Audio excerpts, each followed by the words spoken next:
Déjeme plantear una pregunta ingenua, que no por ingenua imposible.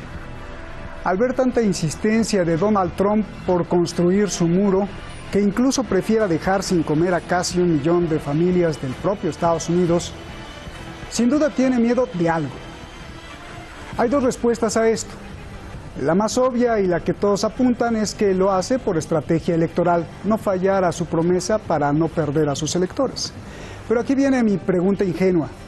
¿Es posible que Donald Trump tenga miedo de que en el 2050, cuando los blancos serán minoría, los mexicanos e hispanos se apoderen del territorio que Estados Unidos le quitó a México? Más aún, que haya un plan tipo Siria en América Latina y la inteligencia esté viendo una invasión migratoria en los próximos años. En Siria se desplazaron 12 millones. Soy Roberto de la Madrid y esto, usted lo sabe, Detrás de la Razón.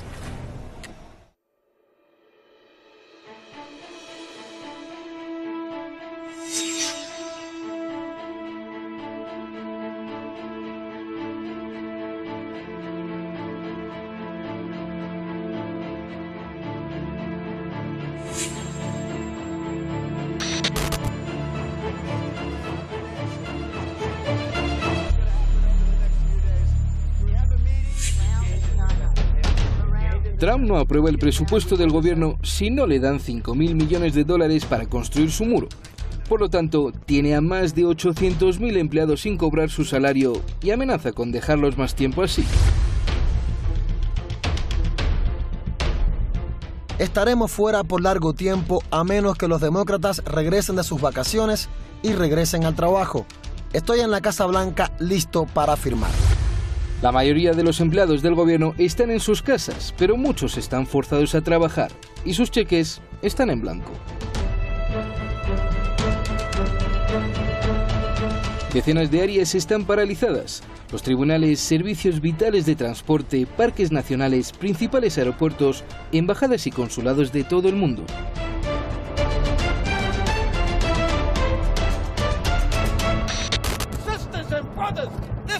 Nothing but foolishness from the President of the United States using hard-working federal workers, employees of the federal government as pawns. We want to work. We want to work. Pero Trump insiste que vale la pena este sacrificio, porque el muro contra México es vital y parte de su misterioso plan. Tengo un plan para el cierre.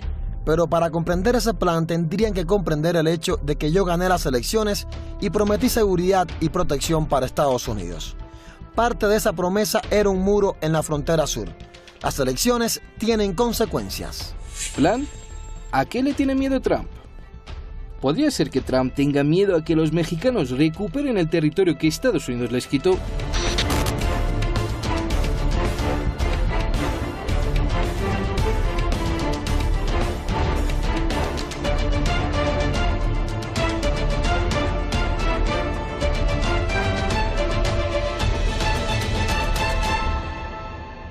Para el 2050 se prevé que los mexicanos, descendientes de mexicanos, la comunidad hispana, sean más de 100 millones en Estados Unidos. ¿Por qué nos mata? Lo más grave para Trump es que en el 2050 los blancos serán minoría. Mexicanos, hispanos y asiáticos dominarán el pastel demográfico.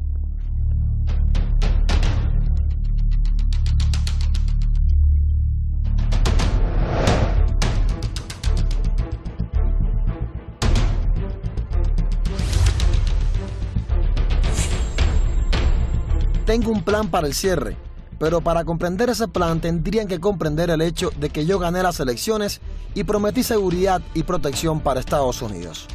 Parte de esa promesa era un muro en la frontera sur. Las elecciones tienen consecuencias. A great border wall. I very calmly said, if you're not going to give us strong borders, bye-bye.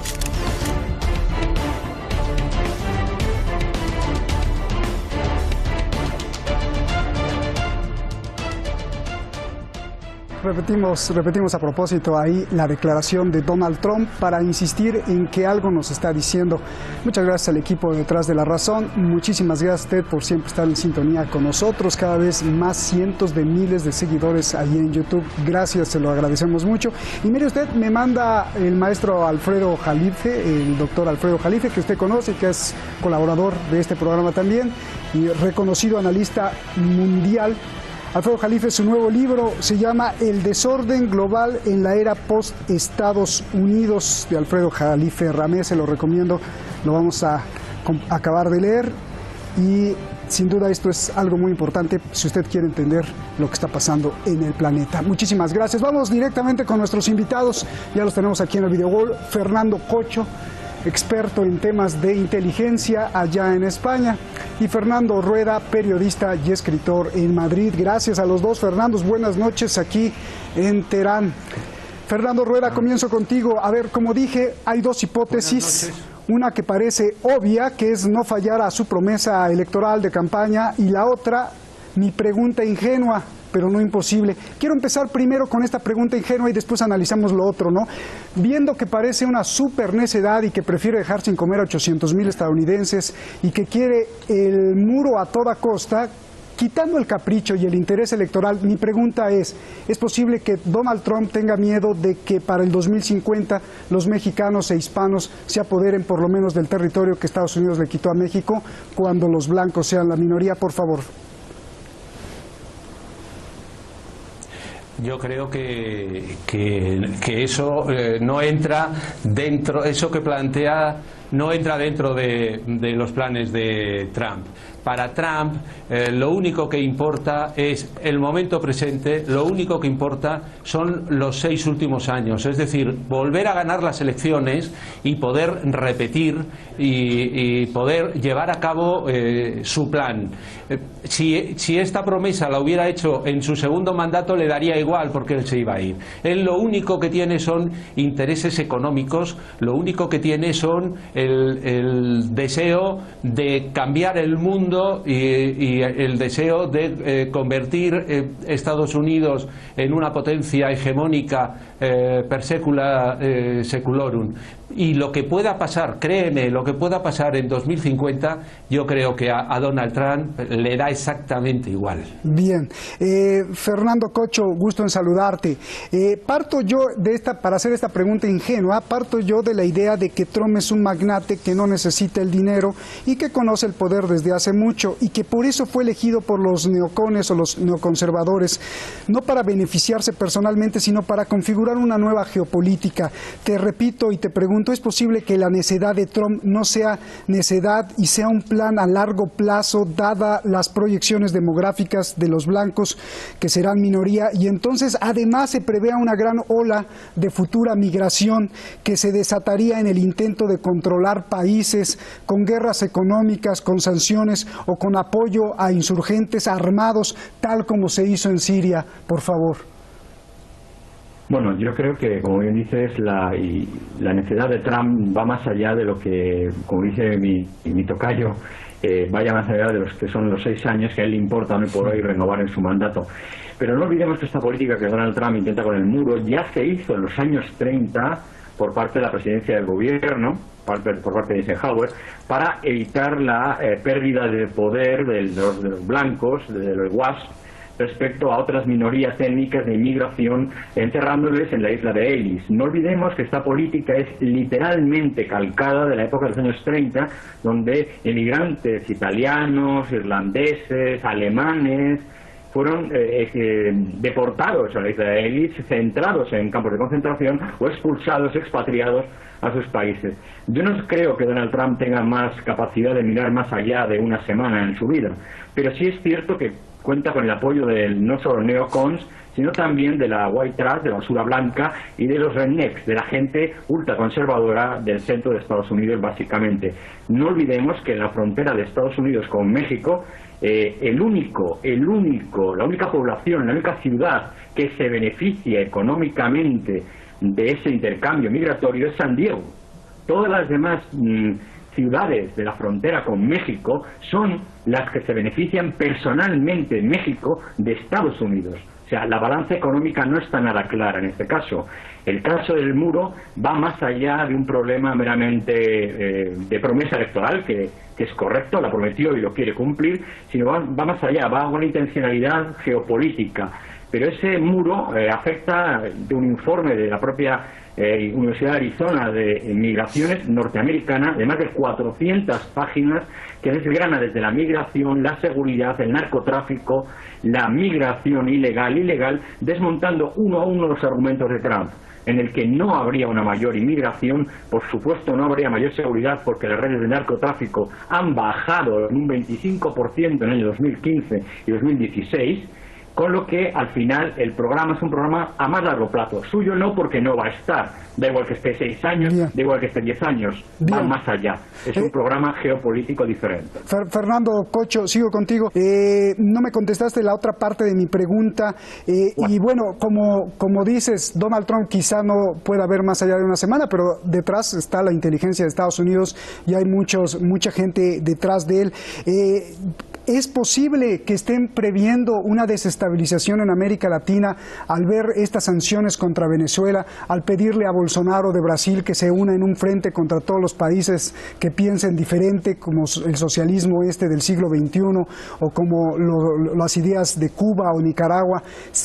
¿Hay la posibilidad remota, pero aunque sea remota, posibilidad de que haya una desestabilización económica grande en América Latina provocada por Estados Unidos, ya sea armando a rebeldes, desestabilizando países, controlando los grandes recursos de Venezuela, y esto provoque una migración? Ya pasó, no estoy diciendo cosas inventadas, ya pasó con Siria, Europa se inundó de migrantes. ¿Hay posibilidad de esto, Fernando Cocho?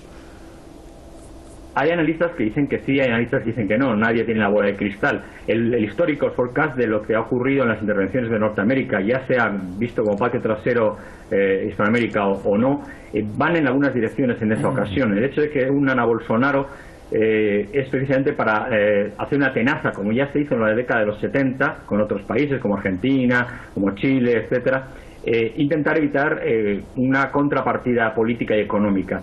Pero yendo más allá, respondo a tu primera parte de la pregunta, sí, puede haber una estructura geoestratégica, geopolítica. Por defender o delatar posiciones como esta, hay analistas en España que han sido censurados públicamente y que les ha costado muy caro su silencio social. ¿Ah, sí? Fernando Rueda lo sabrá perfectamente.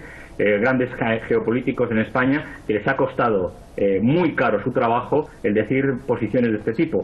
Yo no estoy en la cabeza de Donald Trump ni estoy en la cabeza de la inteligencia norteamericana, que, como ya sabemos, muchos de sus analistas han abandonado su propio gabinete y han decidido no trabajar. Hay más de 1.500 analistas y expertos que han abandonado las líneas de Trump por su línea geopolítica, y no precisamente liberales, no precisamente gente de izquierda, sino gente conservadora, y que ha decidido abandonar por esa radicalización. No estoy en su cabeza, no tengo datos suficientes, me remito a los análisis documentados de universidades norteamericanas. Bien. No de universidades extranjeras. Fernando Rueda, si tienes alguna réplica, me encantaría escucharle, si no te hago la pregunta. Suponiendo que lo del muro pues no tiene nada que ver con la composición demográfica, yo te pregunto, ¿qué es entonces un capricho, una estrategia electoral para no fallar a su promesa y no perder sus votantes, o una verdadera tontería, porque ni eso, se están enojando mucha gente, conservadores y no conservadores, porque no cobran sus salarios? A ver. Vamos a ver, Donald Trump es una persona cuyos actos hasta ahora, en estos 2 años, y esto lo dicen los grandes analistas y sobre todo los analistas estratégicos, no han tenido nunca una justificación que no fuera mirarse el ombligo. Para eso es muy importante tener claro cómo empieza este conflicto. Este conflicto empieza en diciembre, cuando Donald Trump dice que cree que se puede negociar el presupuesto. Incluso sorprende, dicen, hombre, pero si por primera vez en 2 años va a negociar. Y se empiezan a mover los conservadores, los demócratas y tal para llegar a un acuerdo. En ese momento es cuando se producen las críticas durísimas contra él de precisamente los periodistas y los medios que le apoyan incondicionalmente. Gente que le dice que es un patán, que va a pasar 4 años en la Casa Blanca sin pena ni gloria, y le dan hasta en el carnet de identidad. Entonces él, como primera reacción, dice, bueno, es que yo voy a construir el muro, si hace falta, con el ejército. Imaginaros a los soldados americanos construyendo un muro, bueno, tremendo, ¿no?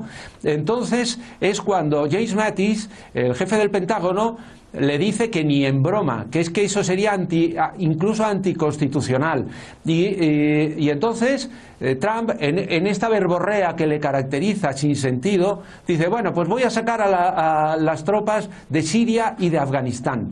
¿Qué tendrá que ver una cosa con otra? Pero es que él es capaz, con tal de quedar como que tiene la razón, de hacer eso. La conclusión fue, como ha dicho mi colega antes, que el jefe del Pentágono, nada sospechoso de ser izquierdista, presentó su dimisión y se largó. Y entonces Trump, que tiene una obsesión por quedar con la razón, decretó el cierre. El cierre es una medida que está ideada precisamente para que haya un acuerdo entre el Parlamento y el presidente.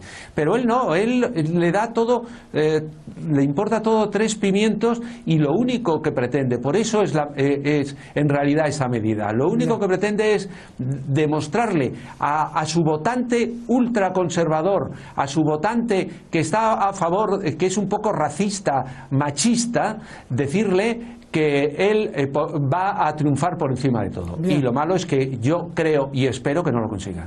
Pues seguramente, Fernando Cocho, los votantes de Donald Trump son unos ignorantes, no quiero ofenderlos, porque los propios medios de Estados Unidos y las propias investigaciones oficiales pues señalan que no hay ninguna crisis, y por eso es que me hace dudar en el misterio del muro, ¿no? Porque Donald Trump dice que hay una crisis en la frontera y que se están pasando, y aquí yo tengo las cifras, dice en este año que acaba de pasar hubo 396.579 arrestos en la frontera, en el 2017 303.000, si bien la cifra subió, estas cifras son las más bajas en la historia. Por ejemplo, en la década pasada eran millones, en el 2006 eran más de 1 millón, en el 2000 casi 2 millones y hoy tan solo son 400.000. ¿De qué crisis está hablando Donald Trump? Bueno, vamos más allá incluso. Yo que he tenido la inmensa fortuna de poder vivir en México y en varias partes de México, en Michoacán, pero también en la frontera, en Tijuana, se puede comprobar que hay un sentimiento de desbalance económico. Es cierto que los votantes de Trump no es que sean incultos como tal, sino que tienen una cultura muy sesgada, muy de redneck, muy ultra tradicionalistas, ultra conservadores, de una manera muy concreta. Pueden ser lo que son anglosajones ultras, por llamarlos de alguna manera, ¿no? Y son votantes que miran hacia atrás en lugar de mirar hacia adelante. Insisto que esta política, similar con otros medios, ya se hizo en la década de los años 30 contra ciudadanos norteamericanos que ya estaban aquí para evitar precisamente esa inmigración masiva, en este caso de Europa, hacia Estados Unidos. Se detuvo a miles de alemanes, de austriacos, de italianos, de irlandeses, de mexicanos, y se les expulsó a la isla de Ellis, y de la isla de Ellis se les expatrió. Gente que ya tenía trabajo y tenía hijos. Yo no acabo de concebir exactamente cuáles son las intenciones de Trump, más allá, como dice mi compañero, de mantenerse en la Casa Blanca 4 años más, o de dar servicio con esa verborrea que le da a sus votantes más inmediatos. Pero el conflicto en Estados Unidos, sobre todo en la frontera, es muy latente. No se puede decir a un estado como el mexicano, un país como México, que es el país con mayor delincuencia del mundo, y prácticamente a empresarios como Carlos Slim, escupirles a la cara. Eso tiene un precio geopolítico y geoeconómico muy importante. México es un estado que está en crisis, pero cuidado, es una potencia económica muy importante. Recordemos que está en el Tratado de Libre Comercio. Y de ahí viene que muchos de los propios funcionarios norteamericanos, sobre todo de los estados del sur, que están limítrofes, estén francamente preocupados por la balanza económica. Si mañana expulsara a todos los inmigrantes ilegales de Estados Unidos, probablemente la economía norteamericana, como ya en una película de la década de los 90 surgió, se colapsaría en 24 horas. Bien. Por tanto, hay que tener mucho cuidado con lo que se dice. Fernando Rueda, de acuerdo a tus análisis, danos una especie de mapa pronóstico. ¿Tú crees que Donald Trump cederá y aceptará no tener el muro? Más que tú dices que es un obstinado. A ver. Yo creo que él no pase lo que pase en los próximos días, en las próximas semanas, él va a seguir empeñado en conseguirlo, porque a las próximas elecciones se tiene que presentar con este muro, porque él ha cometido el error de identificar seguridad con el muro, y el muro no da seguridad a Estados Unidos, pero como él ha convencido a esos votantes ultraderechistas de que es así, él va a seguir. El problema es que ahora mismo no tiene una solución clara.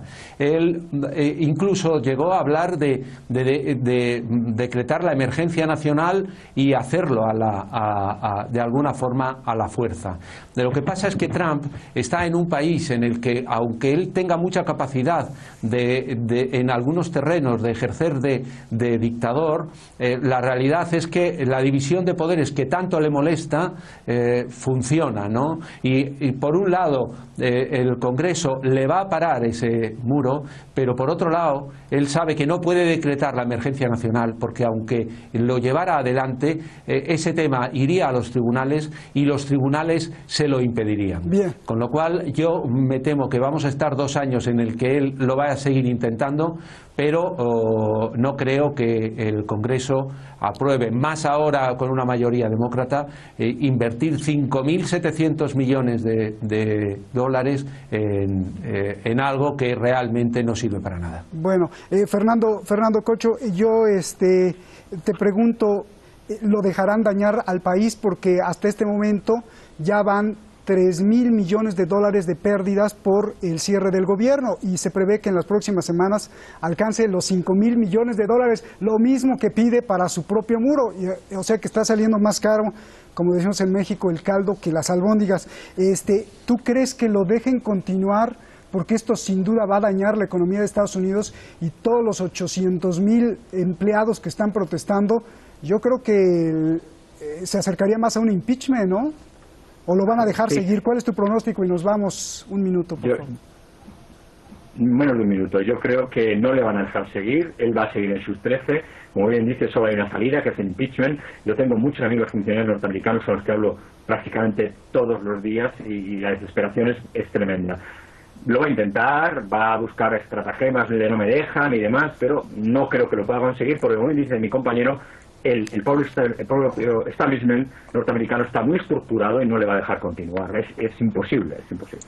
Oye, Fernando Cocho, ¿y los demócratas qué papel juegan en todo esto? Bueno, los demócratas están en otra guerra.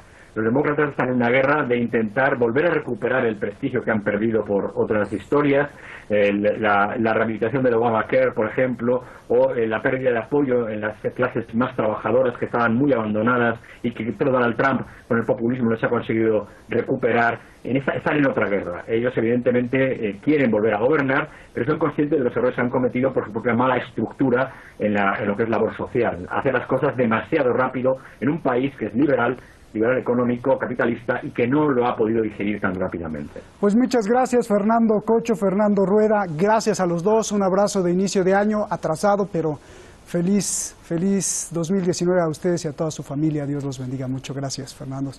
Igualmente. Yo cierro con estas palabras alentadoras de superación personal, pues prácticamente para todo. Les diré, para mí, la segunda cosa más importante después del amor. En lo que hagas, nunca te rindas. No te rindas, no permitas rendirte. Si hay un muro de concreto frente a ti, atraviésalo, vénselo, rodéalo, pero siempre cruza al otro lado del muro. Esto lo dijo Donald Trump en 2004 en una conferencia a los jóvenes. Ahí se las dejo. Buenas noches.